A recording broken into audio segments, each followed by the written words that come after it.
Welcome to The Explainer. We're talking about one of the most famous poems ever written, T.S. Eliot's The Wasteland.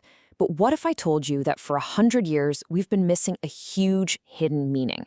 Today, we're going to look at this classic in a way that, well, it changes everything. Yeah, ever since it came out back in 1922, everyone's agreed. This is the great poem about what came after World War I. You can just feel the disillusionment, right? The sense of a world just completely shattered by war. And lines like this one, I will show you fear in a handful of dust. Wow. That, plus its totally fragmented style and these just haunting images. It all seems like a direct reaction to the trenches, to that lost generation. It's basically the go-to text for describing a broken world. Okay, but this is where it gets really interesting.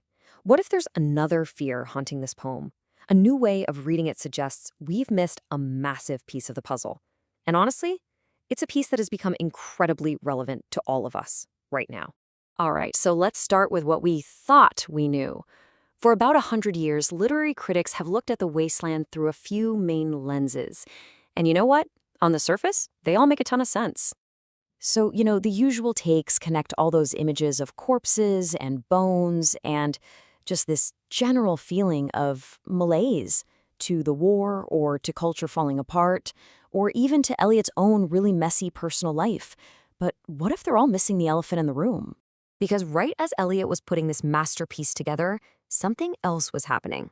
Another catastrophe, one that was actually even deadlier, was sweeping across the entire globe. The 1918 Spanish flu pandemic. And get this, the pandemic killed an estimated 50 million people, maybe even more. That's far more than World War I. And yet, we barely talk about it. It's almost a footnote in our cultural memory. So why is that? Well, this chart kind of breaks it down perfectly. Think about how we talk about these things. War gets framed as this collective sacrifice, right? A noble cause with an enemy you can see. We build these huge, glorious memorials. But a pandemic? That's completely different.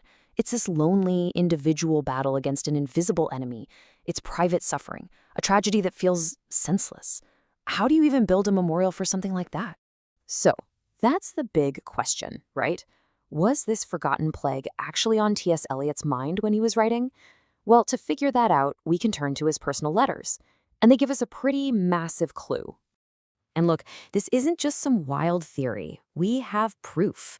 The biographical evidence is clear. Both Eliot and his wife Vivian actually got the flu in December 1918.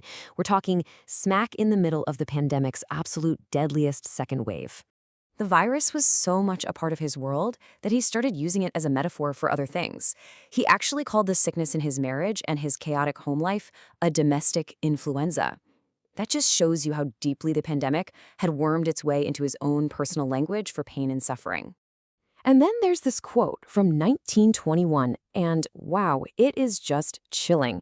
He talks about a new form of influenza which leaves extreme dryness and a bitter taste in the mouth. Doesn't that sound eerily familiar?